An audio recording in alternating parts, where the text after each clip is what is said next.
Hello everyone, and welcome to Black Ops 1. Today, we're going to be taking a look at 20 different dev tricks and secrets hidden in the Black Ops 1 Zombies maps from Kino all the way to Moon. The goal of this video is to celebrate the development of one of the best Call of Duties of all time. And if you enjoy it, leave a like on the video, it helps me out a ton, and of course, make sure you're subscribed so you can come back for more. But let's go ahead and hop right into the Theater of the Damned. Entry 7410, October! Only time will tell what new questions await us in this theater of the damned. So the first thing I want to show you guys here in Kino is what the power room looks like without the power turned on. And the interesting part about this is over here by the teleporter, if I go up to it, the symbol that appears on my screen looks a lot like the one from World at War. Of course, normally in Black Ops 1, if I hop on over here and turn on the power, and we approach the teleporter, the normal Black Ops 1 text appears to hold the button to initiate the link to the pad. It seems like this is just a little bit of leftover UI from World at War hinting at the past, which I just find pretty damn cool. And of course, everyone knows that when you teleport in Black Ops 1 Kino you get brought to the Pack-a-Punch room. You can decide whether to Pack-a-Punch or throw down grenades at zombies below you in the theater. And after a short bit of time, you get brought to one of many random rooms, it seems, from different dimensions in the timeline. But as it turns out, if I just go ahead and no-clip on outside the map here, we walk out the front of the theater, we can see these rooms scattered around the map outside on the perimeter. For instance, this one over here is actually the one with the operating room here in the center. And if we go around the other side of the building, we can see multiple of them around the left side over here. If I go ahead and no-clip towards it, you can see that this one rendered in is Samantha's bedroom with a giant teddy bear. Of course, now it starts to make sense what you're looking at when you look out this window. It's literally just a void of nothing. And if we go ahead and look towards our left, we'll see another room over here, and it turns out that this is the normal version of Samantha's bedroom, the one that looks a lot more like the one we see in the Origins ending cutscene. And it also seems that Samantha was playing with our characters here on what looks like, I don't know, like a Berlin Wall map? Strange. And last but not least, if we go ahead and hop out the back of the dressing room, we can find one more room right here with the Ascension rocket. And for our third dev secret, we're going to take a look at where the teleporter takes you before it takes you up to the Pack-a-Punch room. As you can see, when we step on the teleporter and use it, it looks like it takes us down like a dark tunnel, but if we use a little bit of no-clip, we can see that this dark tunnel is really just a black box sitting outside the map with this purple animation playing constantly with things in it such as "You must ascend from darkness," pictures of the Pack-a-Punch, and all sorts of fun zombie lore. Even the Illuminati symbol, look at that. As you can see out here, there are 4 of them, one for each of the players, and it does seem like these are character specific, so depending on what character that you get at the beginning of the game, you will get assigned one of these teleporter boxes. And another little interesting fact about them is that they do have collision, and this last one here at the end doesn't actually have a ceiling to it. It just opens up to the sky, so if you somehow glitched out your camera, you would just be able to see the blue skybox above. And lastly, for Kino inside the maintenance room, we can go ahead and hop on through this window, and we see what looks like a nice poker game being played, but if we go over to the bookshelf, we can see a little piece of paper with the Illuminati symbol on it. In Black Ops 3, this symbol does still exist, although the book that's behind it is now filled with numbers as well. A little nod, it seems, at the Black Ops 1 campaign, or perhaps a cipher that is still unsolved. Yes, Jack. Any superlative words of inspiration for our humble troops? Do not pray for easy lives, my friends. Pray to be stronger men. Starting off here in 5, the first thing I want to show you is down here in the basement. If we go ahead and open this door on the left, it brings us to what looks like a firing range for the Winter's Howl. And if you turn right around, you can see on the desk behind us is the Winter's Howl itself sitting in a pile of ice. And not only that, over on the shelving to the right, we can see the Thunder Gun, which didn't even make it into the map. And then lastly, around the corner and out this window right here, we can find the ray gun sitting on a desk, seemingly being reverse engineered by the Pentagon. But that's not the only thing being reverse engineered. Behind me is what looks like part of the teleporter from Doris or Kino whichever one you want, take your pick. For our next dev secret, we're going back here to spawn, buying the door, going the other way, because that's just fun. And yeah, you can definitely break these doors, man. Look at that. Fantastic. But here at spawn, over by the quick revive machine, if we go ahead and clip right through this wall, we'll find ourselves a hallway. It seems that this hallway itself has been pretty much unused other than for a window location all the way at the end of it over here. Of course, from inside the map, you don't get to see 90% of this hallway. But if we go ahead and clip through the window, we can see that it does extend very far, all the way to the quick revive machine.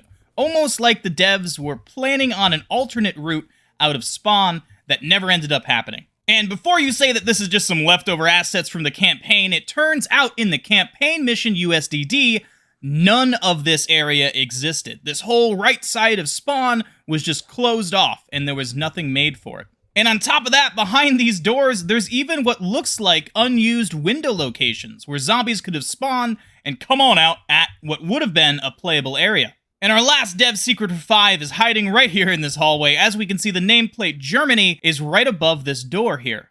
These nameplates come from this room over here, and were used in USDD to label each one of these rooms. As you can see, in 5, these rooms still seem to have their names above them, although this one right here, that's labeled Russia in the campaign, is labeled Germany. Which would make a lot of sense, considering it seems like there's a construction of the Berlin Wall in wood sitting inside this room. That Russian nameplate is normally above this door right here in the campaign, where the Russian Ascension rocket is sitting on the desk. And they took that entire room, made a few modifications, and then moved it forward here in Zombies so that it could be used as a window location. In USDD, this space is actually a room for Cuba, as you can see right here. And it seems like for some reason they took that Russian sign, threw it over here on the left, and took the Germany sign and moved it all the way over here to this unused hallway. And for a little bonus, if we go ahead and hop on through this window here in spawn, we can see a ton of filing cabinets. And if we go on up to them, we can see that they're labeled top secret, medium secret, and low secret, which is just hilarious. Now, for Ascension, I'm going to go ahead and have to turn off the sound effects volume, because as it turns out, the entirety of Ascension is just filled with death barriers. And as far as I understand, there aren't not actually barriers, it's really just death areas. Like, areas that are not considered playable area at the time will kill you constantly outside the map, and you'll hear Samantha laughing at you. So yeah, we're gonna go ahead and just turn that off real quick. It's peaceful again. These death areas, of course, were implemented after the infamous lunar lander glitch was discovered and patched. In this glitch, you used to be able to get on the side of a lunar lander and jump around and land on any of the various buildings around the map, making it to whatever round you wanted to. Of course, this broke the leaderboards, and because of that, they decided to implement this patch, trying to make sure that if you did land anywhere outside of playable space, you would die. Although, fun fact, it does turn out that this area right here above power, you can still walk on without Samantha killing you. Oh, hey, how's it going, Tack? Good day, Doctor. It rubs the lotion on the doll. It does this every time. Wait, what did I just say? Rub the lotion on the doll. What kind of kinky shit is Richtofen into? So the next thing I want to show you guys here in Ascension is when we launch the rocket, where the rocket actually goes. So let's go ahead and follow it right here and see how high it actually goes up. Stage 3 initiation complete. Lunar protocol online. Oh my god, it's a lot faster than me. It is going a lot quicker now. I was keeping up with it for a bit there, but it is sending it. So it seems like there's still like a ton of smoke and fire still going on up there. I don't know. Okay, look. Okay, it just stopped. So that fire, that flame just stopped. So I'm assuming right now the rocket has despawned, and in its place is just a whole bunch of smoke. And yeah, as we can see, as that dissipates, the rocket is gone. And if we go ahead and look down, we can see just how high up in the air we are. And as it turns out up here, there is actually a barrier just covering the entire map all the way up in the sky. I'm not exactly sure why this is here. Perhaps it's something to do with the rocket, or it could just be an oddity of BO1 Ascension. I'm not exactly sure. And the last thing I want to show you guys here in Ascension is in the Pack-a-Punch room. If we look down, we can see this room looks massive, and at the bottom of it seems to be a mix of like pipes and this like metal grate. If we go ahead and clip on down there, we can see that a series of 2D textures was used to make up this disguise, to make it look like there was way more going on down here than there actually is. The pipes themselves below is a single 2D texture, and then there's this great texture laid on top of it. And then further up above that is yet another texture, which is very similar to the texture used for the walkway here. We're completely surrounded! We're completely fucked.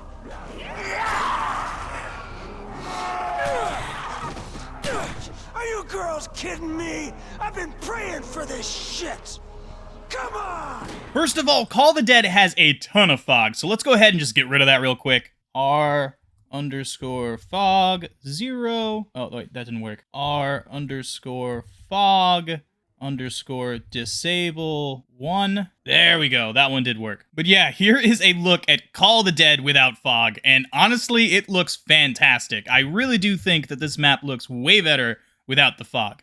And for our first dev secret, around the map, there is these areas of water that if you go in, of course, they start to freeze you. You see this white texture start appearing on your screen. And as I'm sure most of you guys know, all of these water areas inside the map are not deep enough for you to need to swim. They just slow you down and you walk right on over them. But say if we go ahead and hop on out this window here at the docks, we can hop on into the water. And it turns out that there's actually a swimming animation for Black Ops 1 zombies that you can use here on Call of the Dead. Although, as you can see, it looks very janky, and eventually, you'll just fall right on out of the map. And as you can see here, this water is expansive. It is massive. And if we fall underneath the map here, we can get a much better perspective on this, just how large the space is outside the map. There is so much water. You can also get a pretty good look at this from up on top of the mountain, which brings us to our next dev secret. I mean, the fact that this mountain has collision, which is pretty insane. Usually, a lot of places outside the map you cannot walk on. There's no collision, you'll fall right on through, but it turns out this entire mountain, it seems, does have collision, and you can slide right on down it into the water. And moreover, this mountain is huge, so to deal with the problem there with memory management, if we go ahead and no-clip to the other side, we can see that this mountain really is just a facade. The texture does not wrap around, and there is no collision back here. The mountain seems to only be half a mountain after all. A similar trick to this was used over here on the ship, although instead of for resource management, it was to create illusion with this wooden pallet right here. If we go down the stairs to Jug and look up at the ceiling, we can see these holes in the roof that seem to peek up into the sky. But if we no-clip on up here, we can see that it is just an illusion. It turns out that the texture on this side is completely covered. There is no gap in the floor here, and no legitimate way to look up at the skybox.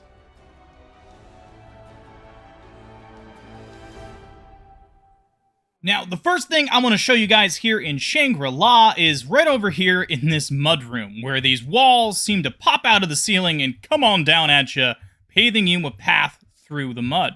These walls, of course, have to be stored somewhere, and as you can see, it seems like they go up into the ceiling. Well, if we no-clip up there, we can see that they are all just stored right above their locations, waiting to be called down by the player stepping on a pressure pad. And another little dev trick is over here by the waterfall. Of course, it seems like this is an actual waterfall, and if we go ahead and no-clip up, we can see that there is water leading down from above. But if we go ahead and go to the top of it, we can see where the water emanates from. The texture just starts right here and begins flowing down the mountain. Even though places like here on the left, it seems like the water could just flow right on off. And also over here by this rock, we can see how the texture seems to like wrap around it. On the left side, of course, is a waterfall, and on the right side is another little one, and it looks like the texture for the water is just cut. Like they have a little set path for it to come on down and appear like it does for the player.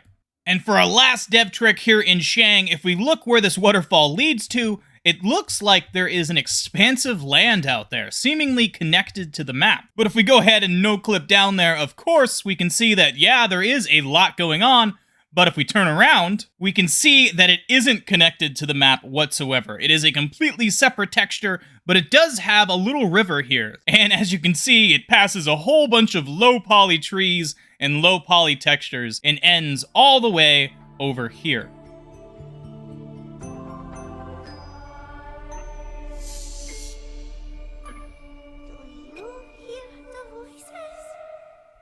For Moon, we get to see one of the coolest dev tricks yet. Of course, there is 2 different areas on this map. There is Area 51, which we're at right now, and then the actual, like, lunar surface that you get to explore for most of the map. Of course, both of these areas have to be stored within the same map, and if we go ahead and no-clip on out, we can start to see the lunar surface pop up right before our eyes. And some pretty weird effects happen because of this. If we go ahead and no-clip to the moon from the Earth, we still have that normal-looking sky above us.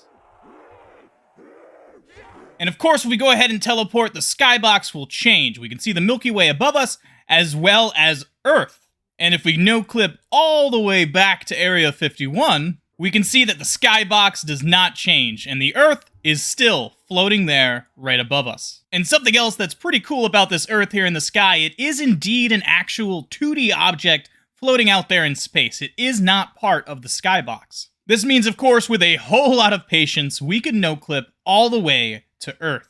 And man, oh man, do you need a whole lot of patience. This takes quite a long time. But finally, as we approach the surface of the Earth, we can go ahead and clip right on past it and see that it is indeed just a 2D texture sitting out in the sky. I'm orbiting the Earth. What's also interesting is that the low gravity doesn't change either, and this is also true for the zombies. As you can see, they're just jumping around in their normal low gravity form. And if we take off our PES, we will start to suffocate on Earth. Quit talking. And something else that's pretty cool here at Area 51, other than the fact that we can still see the excavators from Moon, is that underneath the Pack-a-Punch, it looks like there's a grate here leading down to the sewers where some, like, water is. And it turns out if we no-clip down there, there is indeed water that we can actually swim in underneath the entirety of Spawn here. It seems like the devs just took a sheet of water and covered this entire area, just for this one effect underneath Pack-a-Punch. And as a little bonus, and just because we can, let's go ahead and take a little walk on the lunar surface. Because, I mean, who hasn't wanted to do this?